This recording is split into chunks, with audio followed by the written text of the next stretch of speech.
거 참 많이 말합니다. 그리고 개신교인들도 역시 말하지만 개신교인이 가지고 있는 그 믿음으로 말미암는 의와 우리가 가지고 있는 믿음으로 말미암는 의에 대한 것이 되게 다르죠. 예, 다른데 우리가 믿음으로 보는다는 것을 우리가 실질적으로 내 마음속 아까 말씀드린 마음속에 있는 어떤 나만이 가지고 있는 그 마음속에서 확고한 자리를 차지하는 게 굉장히 중요합니다. 그런 확고한 자리를 차지하기 위해서는 어떤 상태가 되어야 되는가 하는 것을 우리가 뭐 완벽하게 해서 말씀드릴 수 없지만 우리가 한번 보도록 하겠습니다. 우리 전도사님께 조금 전에 말씀드렸는데 우리가 찬양이라고 하는 것은 우리들이 아무리 아름다운 말로 찬양을 해도 하나님이 보시기에는 가증한 것이거든요. 우리들에게 찬양을 하라고 하는 그것은 내가 억지로 하라는 것이 아니고 내가 찬양할 수 있는 그런 상태 가운데 내 자신을 두었을 때 필연적으로 내 마음속에부터 스스로 자연스럽게 밖으로 노출되는 그 상태를 얘기합니다. 그러니까 우리가 신라와 바울이 그처럼 극한 상황 가운데서라도 하나님을 찬양할 수 있었다고 한 것은 무엇 때문이었어요? 하나님에 대한 확고한 신념 때문이었습니다. 그러니까 이것이 우리가 이론적인 것이 아니고 내 마음 속에 있는 그 원칙이라는 것에서 확고한 그런 상태가 되면 우리는 찬양할 수밖에 없습니다. 그래서 우리가 믿음으로 구원하는데 과연 우리가 구원 얻는 것은 어려운 것인가 쉬운 것인가? 하나님의 말씀에 보면 우리가 구원 얻는 것은 너무너무 쉽습니다. 너무너무 단순해요. 그런데 우리가 우리 인간의 이기적인 생각이 끝없이 다른 방향으로 우리를 끌고 감으로써 우리가 하나님의 백성이라고 하고 또 우리가 하나님의 마지막 교회의 지도자라고 하는 우리 자신들까지라도 상당히 하나님의 뜻과는 반대되는 그런 방향으로 가는 경향이 굉장히 많이 있습니다. 그래서 우리가 힘이 들고 어려운 거예요. 신앙은 항상 어떻게 하든지 자기에게 모든 게 자율적으로 이루어집니다. 어제도 말씀드렸듯이 우리 장로님, 시사님들 교회 오는데 누가 강의해서 왔습니까? 안 그러잖아요. 내 고달픈 이 삶, 정말 너무 힘들었던 이 삶을 엿새 동안 모든 거 버려버리고 오직 예수님을 만나겠다는 한 마음으로 여기로 오셨잖아요. 근데 그 마음이 안식일만 이루어지는 게 아니고 우리 생활에 전반적으로 이루어져야 된다고 하는 사실입니다. 자, 그러면 하나님의 말씀을 한번 보시도록 하겠습니다. 어둠에서 광명으로 인도하여 여기 보시기 바랍니다. 하나님의 보좌에 이르게 하는 길은 오직 하나 있으니. 자, 보십시오. 하나님의 말씀은 거짓이 없죠. 확실합니다. 그리고 이 하나님의 입에서 나온 말씀은 무서우리만치 정확하고 그 말씀을 완벽하게 이루시는 분이십니다. 우리는 역사를 통해서 그렇게 보았고 앞으로도 그럴 것입니다. 근데 하나님의 말씀에는 우리 인간이 하나님의 보호자에 이른다고 하는 건 무슨 말이에요? 우리가 구원받는다는 얘기잖아요. 이룰 수 있는 건 오직 하나밖에 없다는 것입니다. 근데 우리는 이 하나를 너무 모르는 경향이 굉장히 많이 있습니다. 그것은 곧 믿음의 길이다. 예. 이 길은 캄캄하거나 희미한 길이 아닌 동시에 유한한 인간의 길이 아니며 또한 통행서를 내고서 지나가야 하는 인간이 맞는 길과는 같지 않다. 자, 보십시오. 캄캄하거나 희미하다. 이건 무슨 말이에요?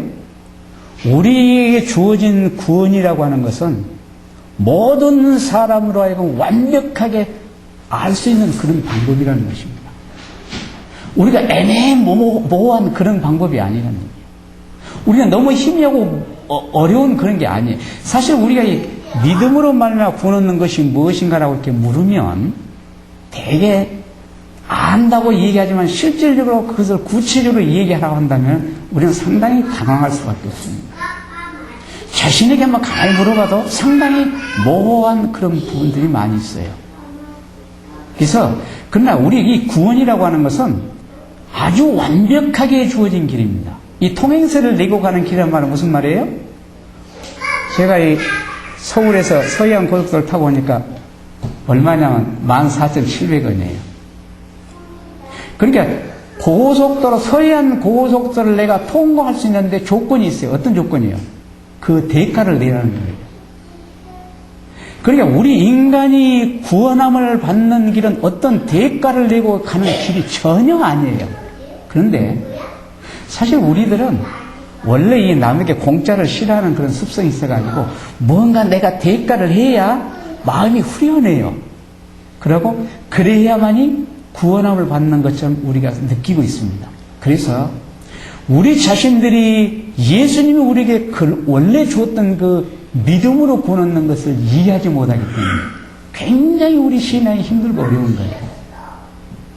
그러나 우리가 이 내용을 완벽하게 이해하게 되면 얼마나 정말 예수님을 믿는 것이 아름다운가 하는 것을 우리가 느끼게 되는데, 자, 그랬죠? 이 길은 자기의 고행이나 노력으로는 도저히 들어가지 못한다. 이게 진리죠? 진리죠? 이 말씀 믿으시죠? 그러니까 보세요. 우리 장로님, 집사님들 구원함을 받기 위해서 여러분들이 무엇인가 노력하려고 하는 건 근본적으로 하나님의 말씀이 맞지 않습니다. 그래서 우리가 그 일을 할 만큼 내가 굉장히 힘이 들어요. 나에게 그게 짐이 돼요.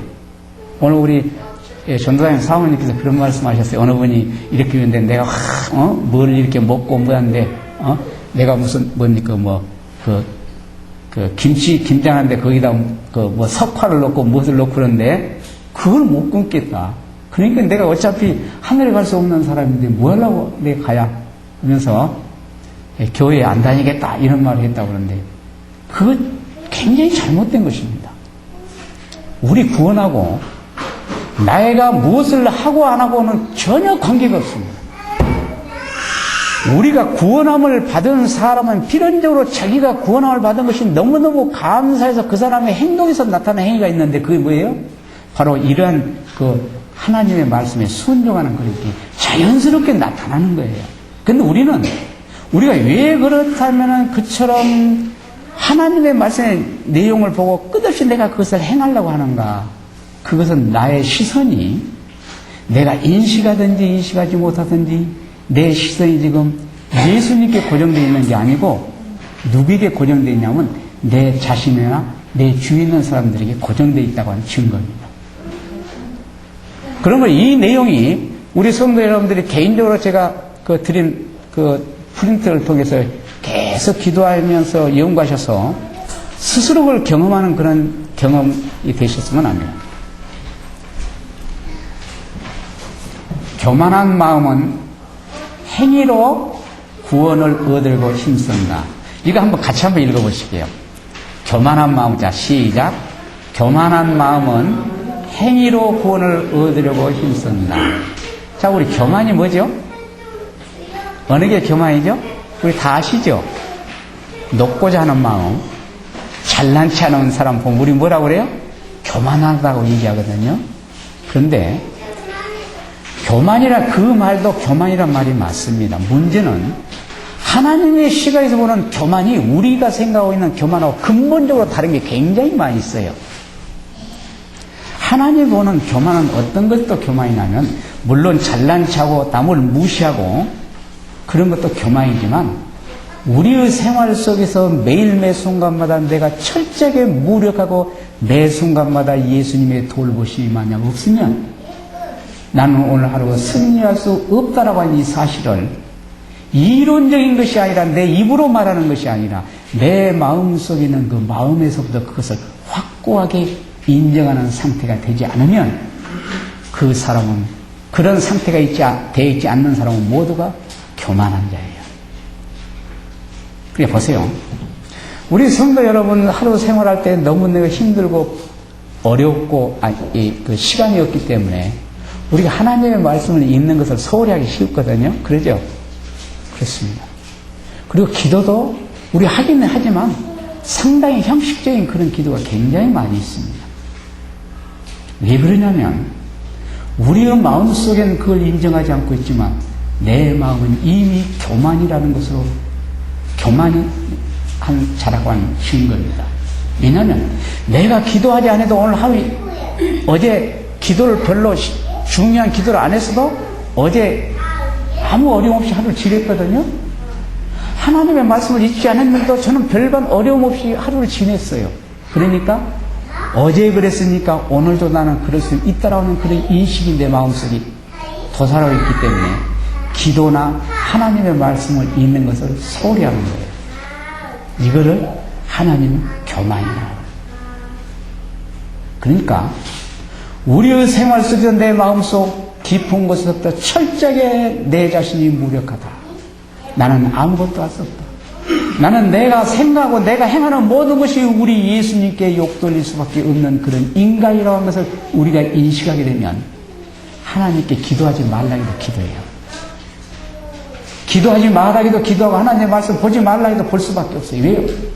내 자신의 결정과 잘못을 발견하는 게 중요하기 때문에 그렇습니다.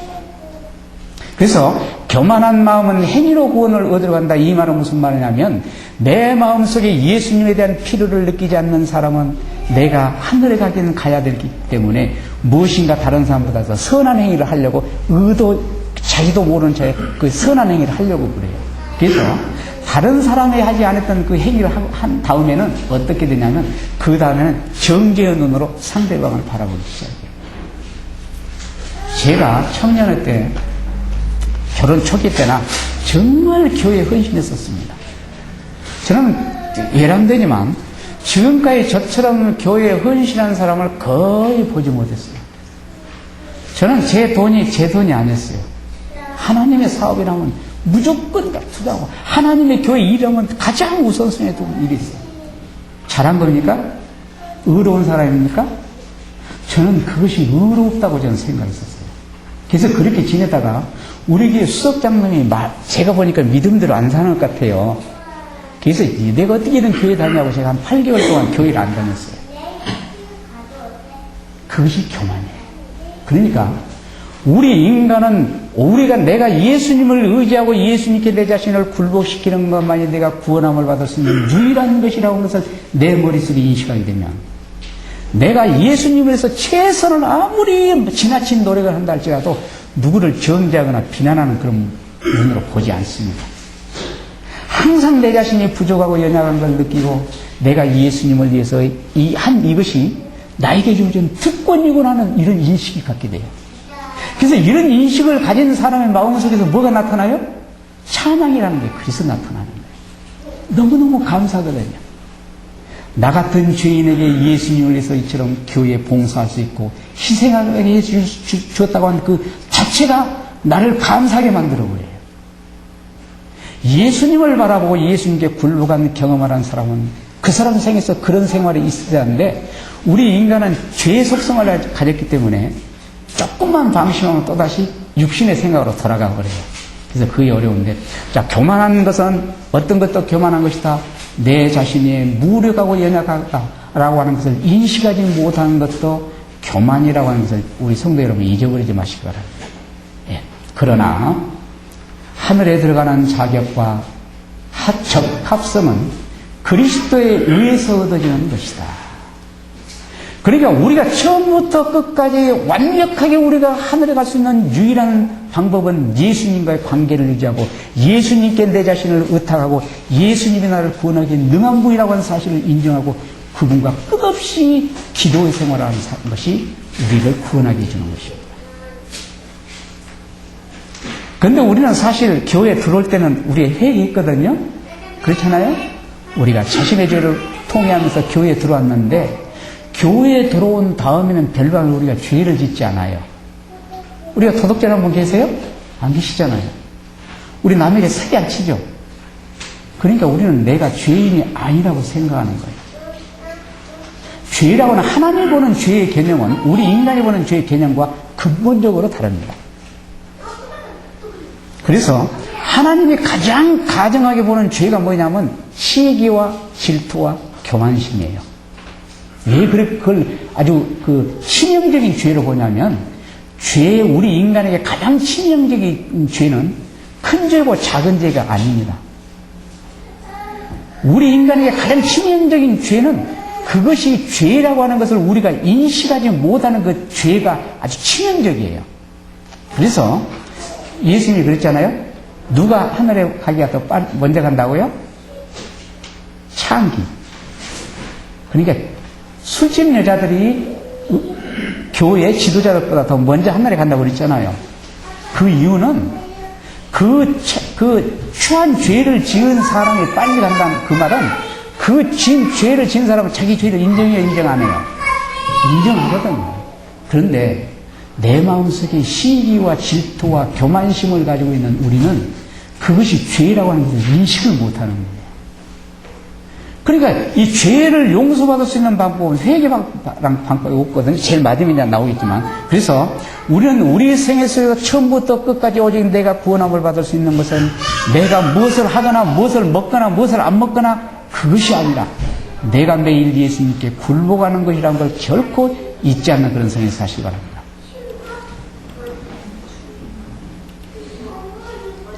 그분의 보수는 우리의 공로에 따라 주시는 것이 아니라 우리 주 그리스도 예수 안에 있는 당신이 정하신 무엇이에요? 뜻을 따라 주신다. 그러니까 우리가 구원함을 받을 수 있는 것은 우리가 무엇을 했느냐에 따라 주지 않습니다. 우리 성도 여러분, 이 말은 좀 오해 없으시기 바랍니다. 제가 뭐 교회 헌신하지 말고 봉사하지 말고 하라는 얘기 아닙니다. 우리의 우선순위를 예수라고 하는 분에게 내 자신을 고정시키는 것이고 무엇이고 내 시선을 그분에게 집중시키는 것이 무엇인가를 가장 먼저 생각하고 그 방향을 해결을 되면 그 다음에 우리가 교회 헌신하고 하는 이런 모든 것을 스스로 안 하고는 견딜 수 없게 돼 있어요. 그래서 우리가 내가 없는 것을 누군가부터 줄 수는 없잖아요. 그러잖아요? 내가 아무리 누구를 도와주고 싶어도 나에게 돈이 없고 내가 생활이 어려우면 옆에 누구인가 줄 수 없어요. 그럼 불가능해요. 마찬가지로 우리가 예수님으로부터 예수님이 우리 인간을 사랑하는 그 사랑이 무엇이고 나를 구원하기 위해서 그분이 어떤 희생을 치렀는가를 이론이 아니라 내 마음속 나만이 알고 있는 내 양심이라는 것부터 그것을 깨닫고 인식할 때 비로소 그 사람은 철저하게 주님께 굴복하는 그런 생활을 삽니다. 그래서 예수님이 우리를 구원해 주는 것은 당신의 방법에 따라서 구원하신다는 걸 염두에 주시고요. 자, 13번. 우리는 그리스도의 학교에서 배워야 한다. 그리스도의 의 외에는 아무것도 우리에게 은혜의 언약의 축복들 중 하나도 얻을 자격을 줄 수 없다. 우리는 이 축복들을 받기 위하여 오랫동안 희망하고 노력해 왔다. 자, 우리 성도 여러분들 안식일을 열심히 지키려고 노력하셨어요, 안 하셨어요? 노력하셨죠? 모르겠습니다. 여기 계신 분들은 안식일을 어떻게 지킨가 모르겠지만 사실 저는 안식일은 제가 이 사적인 일로 여행도 안 씁니다. 그러면 그것이 구원함을 받게 해주는 것이냐? 아니에요. 제가 안식일을 철저히 지키려고 하는, 노력하는 이유는 좀 더 하나님의 말씀에 합당하게 지키려고 하는 이유는 제가 하늘에 가기 위해서 그걸 지키려고 하는 게 아닙니다. 그것을 하려고 하는 것은 나를 사랑하고 나에게 구원을 주신 그분의 은혜가 너무너무 고마워서 그분을 슬프게 할 수 없다는 그런 생각에서 저는 그렇게 합니다. 결코 그것을 저를 구원하게 해주지 않습니다. 그러므로 그렇기 때문에 우리 어르신들 항상 내가 안식일을 열심히 지켜야겠다 그 생각을 하지 마시고요.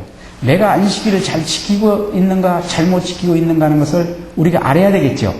알아야 됩니다. 모르면 안 되거든요. 그러니까 하나님의 말씀에 안식일을 어떻게 지키려 했단 말이에요. 그러면 그걸 지키려고 노력해서는 안 된다는 얘기입니다. 우리는 자꾸만 그것을 하려고 그래요. 우리 여기 혹시 성질 급한 분 계세요? 나는 성질이 굉장히 급하다. 나는 성질이 고약하다라고 생각하신 분 한번 손 들어보세요. 안 계세요? 네, 다 낙천되어 계신 분이니까. 제가 참 성질이 급합니다. 불같아요. 근데 제가 그 성질을 고치기 위해서 얼마나 노력했는지 모릅니다. 이렇게 근데 노력하면 됩니까? 안 됩니까? 우리 인간은 된다라고 생각하거든요. 근데 그게 되는 게 아니에요. 제가 이렇게 억제시키면 어느 정도 억제가 됐는데, 어느 날 순간적으로 내 마음속에서 잘못되었다, 이건 아니라고 하는 그 느낄 때 어떻게 해요? 나도 모르게 무의식 중에 나타나요. 그러면 화를 낸 다음에 어떻게 할까요? 후회하잖아요. 내가 이래갖고 하늘에 갈 수 있느냐? 하늘에 갈 수 없어. 우리는 그렇게 합니다. 그게 잘못된 거예요.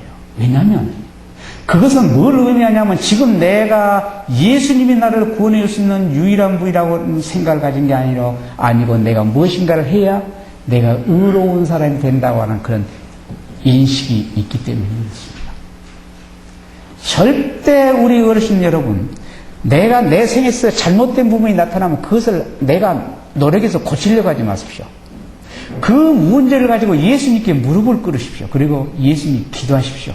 예수님, 주님의 말씀에 나에게 이러한 것을 하지 말라고 했는데 내 마음속에 내 행동 속에 이런 모습이 있습니다. 내가 이것을 고칠 수 있는 힘이 나에게 없습니다. 예수님, 내가 이것을 예수님께서 나에게 용서해 주기를 즐기게 하신다고 하셨으니까 내가 용서받기를 원하오니 나 용서받을 수 있도록 도와주시라고 그 문제를 가지고 기도만 하십시오. 그러시면 예수님께서 여러분들의 마음속에 평안함을 경험하게 하실 것입니다.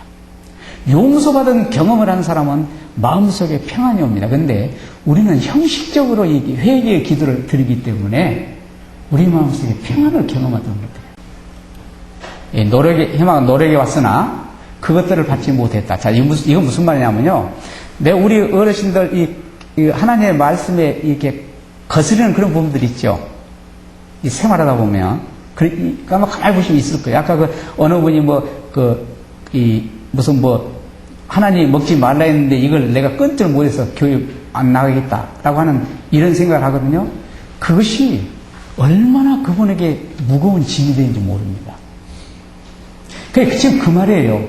우리가 아무리 그것을 노력해도 안 돼요. 불가능해요. 그러니까 노력하지 말란 말이에요. 그건 이루어질 수 없습니다. 그럼 어떻게 하란 말이냐. 왜냐하면 우리가 스스로 그것들을 받을 자격을 갖추기 위하여 무엇인가를 할 수 있다는 사상을 품어왔기 때문이다. 내가 지키를 잘 지켜야 의로운 사람이 될 수 있어. 내가 못된 짓을 안 해야 의로운 사람이 될 수 있어. 내가 착한 일을 많이 해야 의로운 사람이 될 수 있다라고 하는 이런 사고방식이 우리 머릿속에 박혀있기 때문에 우리는 무의식 중에 그런 일을 하려고 하는 것입니다. 근데 이건 불가능해요. 하나님의 말씀에 보면 그런 모든 것을 우리가 하기에 가능하냐? 불가능하다는 거예요. 그럼 하나님의 말씀에 그런 거 하라는 내용이 많이 있죠? 왜 그랬을까요? 그것은 너희들이 하라는 얘기가 아니고 네가 이런 문제를 이렇게 해야 되는데 너의 자신이 지금 그것을 하지 못하고 있다는 것을 인식하라는 것입니다. 그럼 느끼면 우리가 어떻게 해요? 그 부분을 내 스스로 해결하려고 우리는 하는데 스스로 해결하려고 할 것이 아니라 그것을 누구에게 가지고 와요?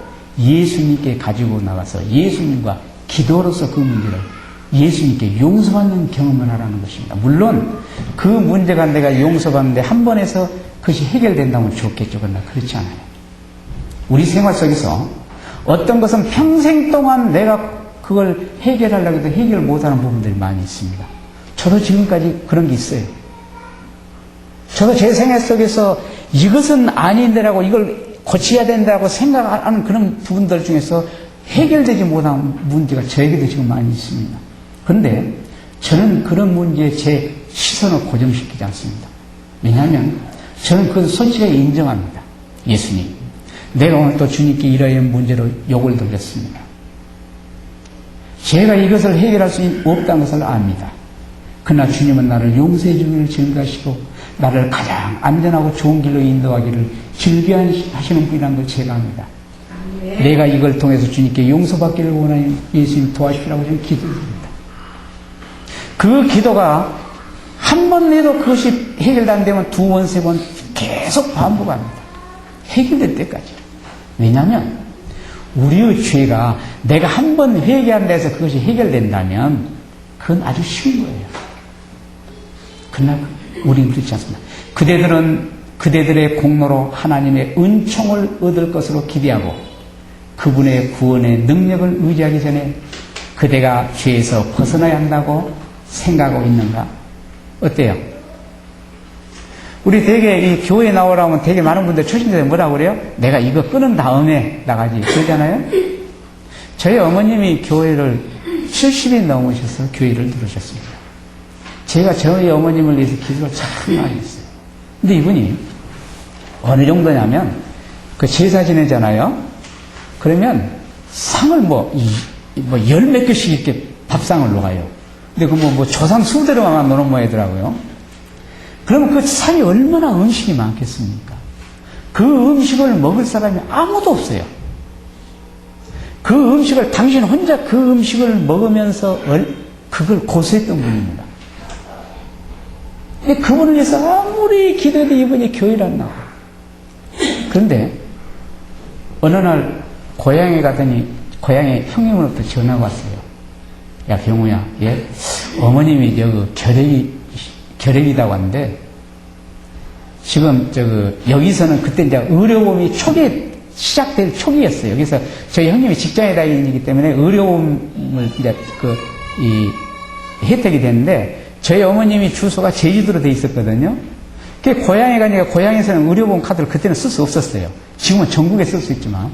그러니까 거기서는 돈이 치료비가 많이 드니까 제주도로 보낼 테니까 가서 진찰해서 치료받도록 해라 그래요. 그래서 제가 그때 우리 애기 엄마에게 그랬어요. 석이 엄마 이제 됐다. 왜냐? 절대 어머니 저 결핵이 아니야. 하나님께서 아마 어머니를 교회에 나오기 위해서 저랬을 거야. 왜냐하면 저희 어머니는 담배를 많이 피셨어요. 그 어머니를 병원에 데려가니까 진짜 결핵이 아니에요. 저희 어머니 담배 피면 어머니 죽습니다. 담배 끊으세요 그랬더니 담배를 그 길로 끊으셨는데 저희 어머니 뭐라고 얘기하시는 거니? 지금까지 교회를 안 나간 이유가 담배를 끊을 수 없어. 담배 끊은 다음에 교회에 가려고 그러셨던 거예요. 근데 끊을 수 있어요, 없어요? 없어요, 불가능해요. 근데 저는 끝없이 어머님을 위해서 기도를 드렸거든요. 하나님께서 저희 어머님을 그 적당한 시기에 의사를 통해서 의사가 진찰했는데 저는 그 의사가 오진했다고 생각하지는 않아요. 분명히 그 의사가 정당하게 진단했고 그 의사의 진단의 결과는 결핵이 맞아요. 그러나 그 결핵은 한시적으로 우리 어머님을 담배를 끊기 위해서 하나님께서 주신 거라고 저는 믿었습니다. 그래서 우리 애기 엄마가 어머니를 데리고 갔다 오더니 결핵이 아니라고. 그래서 저희 어머님이 그때부터 돌아가실 때까지 예수님을 의지하셨는데 우리는 여러분뿐만 아니라 초신자들에게도 절대 내가 이것을 못하니까 교회에 못 나온다, 나 구원함을 받을 수 없다 그런 생각을 절대 하지 못하게 하십시오. 그건 바로 사탄이 노리는 노림수입니다. 담배 피우는 사람이 하늘에 못 간다? 저는 얘기할 수 없지만 제가 믿은 하나님은 그 사람의 마음에 중심을 하시기 때문에 할 수 있다라고 저는 생각해요. 왜냐하면 저희 어머님이 담배를 끊은 것은 저희 어머님의 힘이 아니었거든요. 그래서 우리들이 하늘에 갈 수 있는 것은 결코 예수님의 은혜만이 가능하다. 내가 죄에서 헤어날 수 있는 것은 예수님의 은혜만이 가능하다고 믿으시고 내가 해결할 수 없는 그 문제가 있을 때마다 그 문제 가지고 예수님께 기도를 하실 때 거기에 내 시선을 고정시키면 내가 좌절감 가운데 빠질 수밖에 없습니다. 우리 마태복음 11장 28절이죠. 수고하고 무거운 짐진 자들아 다 내게로 오라. 내가 너희를 쉬게 하리라. 나는 마음에 오냐고 겸손해 내 멍에를 메고 내게 배우라. 그러면 너희가 힘을 얻으리니. 내 멍에는 어떻다고요? 쉽고 가볍다. 그 지금입니다. 그러니까 우리가 신앙하는데 그처럼 어렵고 힘이 드는 이유는 내가 지지 않아도 될 그 짐을 내 스스로 지고 가기 때문에 그런 거예요. 그 짐을 예수님께 던져버리고 내 자신을 포기해버리면 굉장히 기쁘고 즐겁고 가벼운데 그것을 포기하기가 힘이 드는 거예요. 왜요? 죄의 속성을 가지고 있는 인간의 특성이 그렇습니다. 우리는 이처럼 내 스스로 죄에서 벗어나려고 노력을 많이 해왔습니다. 자, 그 결과 만일 그대들이 마음속에 이런 투쟁이 거듭되고 있을 것 같으면 그러니까 내가 죄를 무엇인가를 이걸 버려야 되겠다고 하는 그런 생각이 계속되고 있다면 나는 이 말은 화이선자가 스스로 지칭한 말입니다. 나는 그대가 힘을 얻지 못하고 마침내 낙심할까 두려워하는 바이다. 낙심할 수밖에 없습니다. 우리는 우리 자신들을 보면 내가 하늘에 갈 가능성이 전혀 없다는 걸 우리 스스로 인정할 수밖에 없습니다. 그러니까 그렇게 보지 말라는 거예요. 내가 구원함을 받을 수 없으나 누구는 내가 믿는 예수님은 나를 구원하기에 넉넉한 분이다. 나를 위해서 당신의 가장 소중한 것을 아낌없이 버렸다고 하는 사실을 인식하면서 예수님께 내 자신을 굴복시키는 그런 경험이 필요하다고 하는 사실을 우리 잊지 마시고, 혹시 우리 생애 가운데서 시련이 오잖아요. 어려움이 오실 때마다 그것을 바라보지 마십시오. 그거 포기해 버리십시오. 그러시면 하나님께서 그것을 보러 그걸 통해서 나에게 엄청난 손해를 주었을지라도 내가 주님 편에 내 자신을 두면 주님은 전혀 다른 방법으로 그걸 보상해 줍니다. 그것이 성경 어디에 있죠? 욥기서에 있습니다. 그렇잖아요? 우리는 자신의 예수님의 영광을 위해서 내가 버리기를 싫어하는 그걸 과감하게 포기해버리면 전혀 다른 방법으로 그 이상을 보상해 준다는 사실을 우리 마음속에 원칙으로 갖고 있는 건 굉장히 중요합니다. 만일 그대가 그대의 죄를 깨달으면 그 죄를 슬퍼하는데 온 힘을 바치지 말고 바라보고 삶을 얻으라. 이 말은 무슨 말일까요? 자, 제가 아까 말씀드렸던 내용이죠. 우리가 하나님의 말씀대로 살다가 내가 하나님의 말씀을 거스르거나 예수님을 슬프게 한 게 있잖아요. 그런 게 나타나죠? 그럼 우리는 어떻게 해요? 나는 하늘에 갈 수 없어. 그런 생각을 갖거나 나는 왜 이럴까라고 이런 생각을 우리가 갖잖아요. 그러지 말라는 얘기입니다. 중요한 것은 우리의 죄를 깨달으면 그 죄를 내가 버리고 내가 그 죄에서 해방되려고 노력하는 그런 어리석음을 범하지 말라는 거예요. 우리가 죄를 깨닫는 건 굉장히 중요합니다. 왜냐하면 우리가 죄를 깨닫지 못하면 그 죄를 용서받을 수 없거든요. 그러니까 우리가 죄를 깨닫는 건 굉장히 중요하지만 그 깨닫는 그 다음의 행위에 있어서 내가 그 죄를 버리려고 하거나 그 죄에서 헤어나려고 노력하지 마시고 그 상태 그대로 가지고 예수님께 무릎 꿇고 그 상태 그대로 예수님께 고백하라는 얘기입니다. 예수님, 내가 주의 뜻 행하기를 원하지만 내 육신의 어리석음 때문에 죄의 속성 때문에 내가 오늘 주님을 슬프게 하고 죽게 욕을 드렸습니다. 내가 이 문제를 해결할 수 있는 유일한 방법은 예수님밖에 없다는 것을 알기 때문에 예수님께 가지고 나왔습니다. 예수님 도와주십시오. 저를 용서해 주십시오라고 기도하라는 얘기예요. 그 기도는 형식적인 기도가 아니라 진정으로 내 마음을 찢는 그런 기도를 드리게 되면 주님께서 우리 마음속에 평안을 주신과 동시에 내가 굉장히 자유로움을 느끼게 됩니다. 그러니까 이러한 경험이 우리 장로님이나 집사님들 생에 많이 있었어요. 그렇잖아요? 그런데 그 생애가 우리에게 너무 드문드문 있다고 하는 사실입니다. 이 생애가 우리 생애 속에 매일매일 성과보다 지속돼야 된다는 얘기예요. 그때 우리 생애는 세상 것에 우리 시선을 고정시키지 않고 하늘의 것에 고정시킬 수 있는 그런 특성을 갖게 됩니다. 그러니까 우리 죄를 깨달으면 그것을 버리려고 하거나 그것을 고치려고 노력하지 말고 예수님을 바라보라. 예수님은 우리의 유일한 구주시다. 유일하다는 건 뭐예요? 어제도 있지만 이거밖에 없다는 거예요. 비록 고침을 받아야 할 수백만의 사람들이 그분께서 주신 자비를 거절할지라도 그분의 공로를 신뢰하는 사람은 어떤 사람도요? 한 사람도 멸망하도록 버려지지 않을 것이다. 이건 예수님이 확고한 약속입니다. 그러니까 우리의 마음속에 예수님을 둘째 자리에 둘 수밖에 없는 상태에 있는 그것을 여러분 스스로가 해결하려고 하지 마시고 그 문제를 예수님께 솔직하게 인정하고 고백하라는 것입니다. 왜냐하면 예수님이 그걸 알아요, 몰라요? 다 알아요. 우리 동기까지 다 아시는 분이잖아요. 그런데 우리 인간은 얼마나 교활하냐면 그것을 끝없이 이렇게 변명하려고 하고 그걸 합리화시키려고 하고 그런 어리석음을 범해요. 예수님이 뭐라고 한 거예요? 너의 그 결정과 잘못을 내가 다 알고 있다.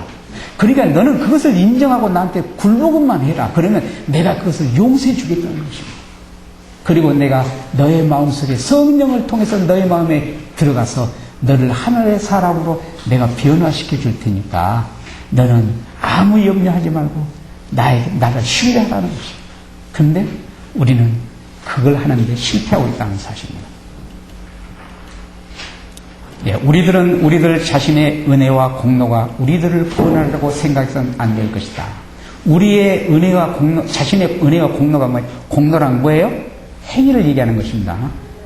우리가 무엇인가 그러니까 우리가 의식하든지 의식하고 않고 있든지 내가 무엇인가가 해야 되겠다라고 하는 생각이 내 머리에 들어있다고 하는 것은 그것은 지금 행함으로 구원 얻으려고 하는 것입니다. 내가 지금 무엇인가 해야지. 내가 교회에 이걸 해야지. 이런 생각을 가지고 있다는 건 행함으로 구원 얻으려고 하는 거예요. 그 생각이 들어올 때마다 철저하게 그걸 배제시키고 하나님께 무릎 꿇으십시오. 예수님, 내가 사실 이런 문제를 해야 되는데 내가 지금 이것을 무엇인가 하려고 하고 있습니다. 저에게 지혜를 주시라고 기도하는 것이 굉장히 중요합니다. 그리스도의 은혜는 우리들의 유일한 구원의 소망이다. 자, 은혜가 뭐죠? 은혜가 뭐죠? 은혜는 그저 받는 거죠. 선물이죠. 예. 우리가 은혜라고 하는 건 대가 없이 받는 것을 은혜라고 합니다.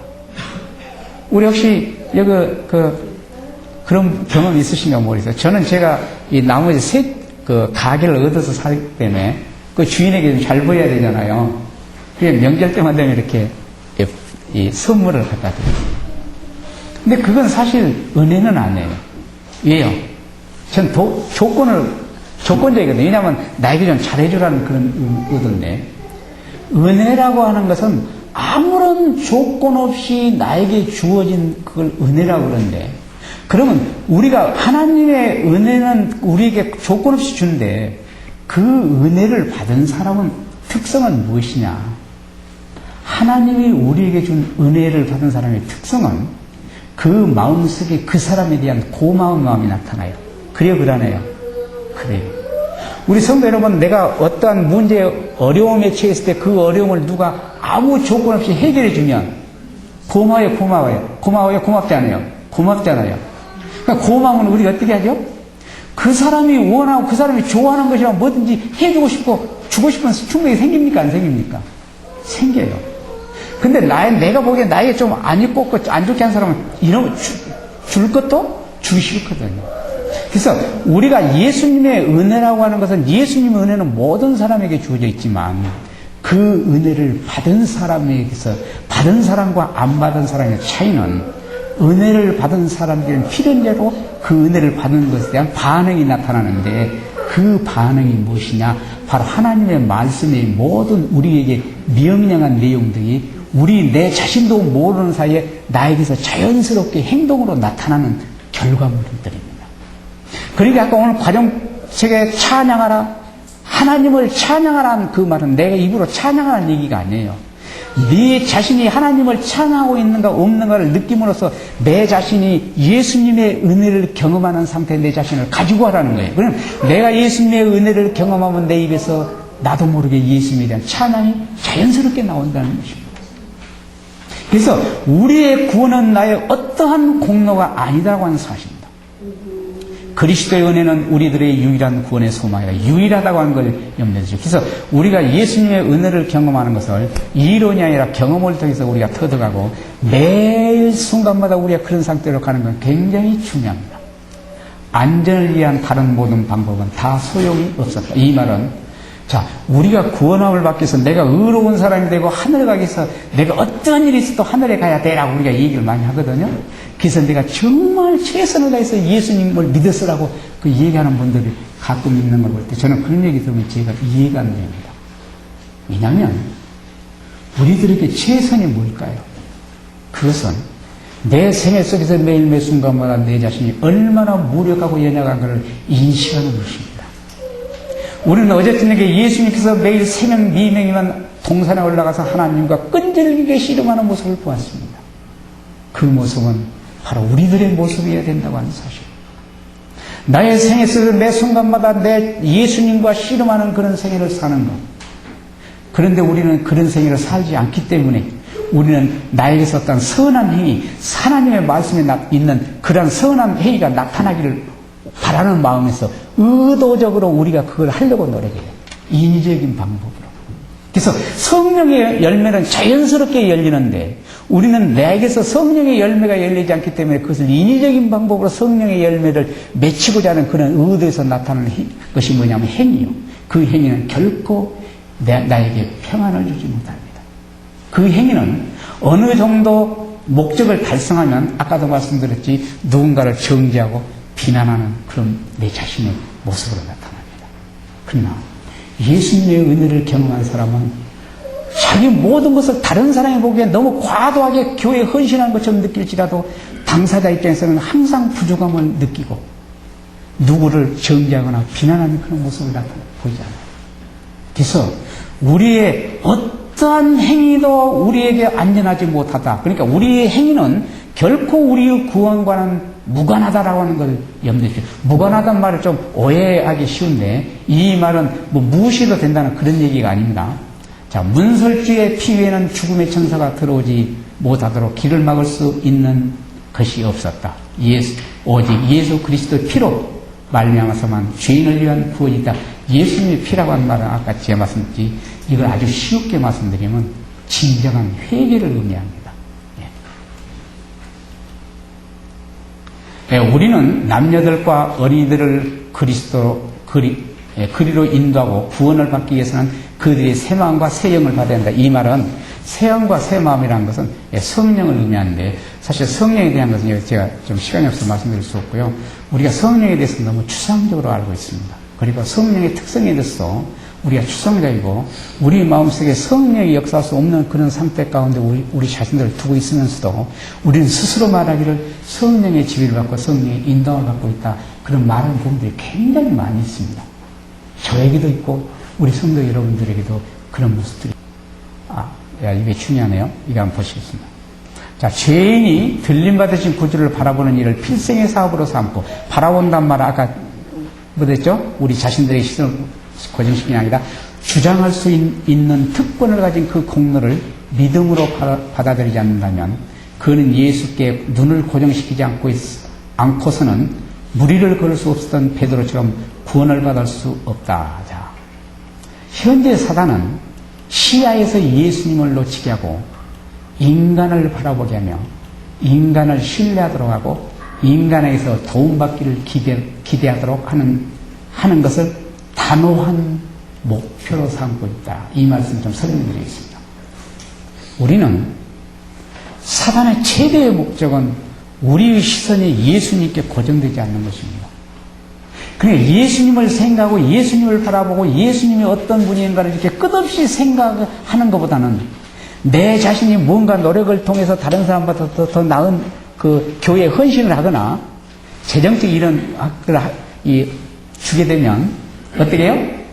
내가 다른 사람보다 더 믿음 있는 것처럼 느끼게 그렇게 만들어버려요.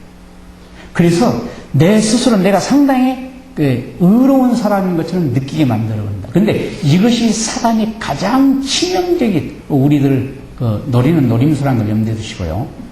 예. 그래서 우리 생애 속에서 구원함을 받을 수 있는 유일한 방법은 예수님과 올바른 관계를 유지하는 것이라는 것을 결코 잊지 마시기 바랍니다. 우리 이 화이트 선지자는 우리에게 뭘 말했냐면 우리가 구원함을 받을 수 있는 것은 아무것도 할 수 있는 게 아무것도 없다. 다만 하나 할 수 있는 게 있는데 그건 뭐냐면 우리의 의지력을 예수님께 고정시키는 방법밖에 없다라고 얘기하고 있습니다. 예, 그러면 제가 한 5분만 좀 쉬었다 다시 하겠습니다. 왜냐하면 우리가 지금까지 제가 말씀드릴 때 우리 구원을 위해서 우리가 할 수 있는 게 아무것도 없다고 제가 말씀드렸거든요. 근데 하나님의 말씀은 또 우리가 구원해서 우리가 무엇인가를 해야 된다라고 얘기하고 있습니다. 상당히 혼란스럽죠. 그래서 우리가 이제 제가 앞으로 잠깐 말씀드렸는데 그 노력해야 될 부분이 있습니다. 근데 그 부분이 우리가 좀 이 하나님의 말씀과 우리 성도 여러분들이 생각하고 있는 부분과 어떤 차이가 있는가를 좀 비교해 보시기 바랍니다. 그래서 이제 결론을 내면은 우리가 지금 제가 조금 전에 말씀드렸던 모든 내용의 결론은 우리 구원이 예수님이 그냥 주시는 은혜에 의해서 구원을 받는다는 건 확고한 것이고 그 은혜는 우리가 받아야 되는데 우리가 그 받는 은혜가 한 번, 두 번 받는 것으로 족한 것이 아니고 우리 생활 속에서 매 순간마다 예수님의 은혜 가운데 내 자신이 있어야 된다고 하는 사실입니다.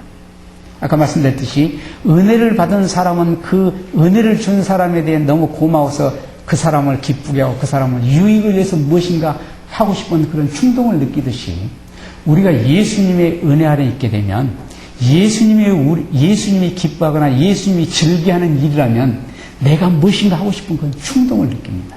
그래서 그 충동은 우리들에서 결과물로서 나타나는 게 뭐냐면 전도하는 것이나 구제사업을 한다거나 이 교회에 헌신한다거나 하는 이런 모든 내용들이 결과물로서 나타나는 내용들이지 우리가 그걸 의식하기 해서는 안 된다는 것입니다. 잘못됐다는 것입니다. 그래서 우리가 아무쪼록 매일 내가 구원함을 받을 수 있는 건 예수님의 은혜다. 내가 예수님의 은혜를 경험할 수 있는 것이 무엇인지 깨닫게 해달라고 주님께 기도하는 그런 생을 사시기 바라고요. 제가 20분이네요. 25분에 한 30분 정도만 다시 하겠습니다. 네.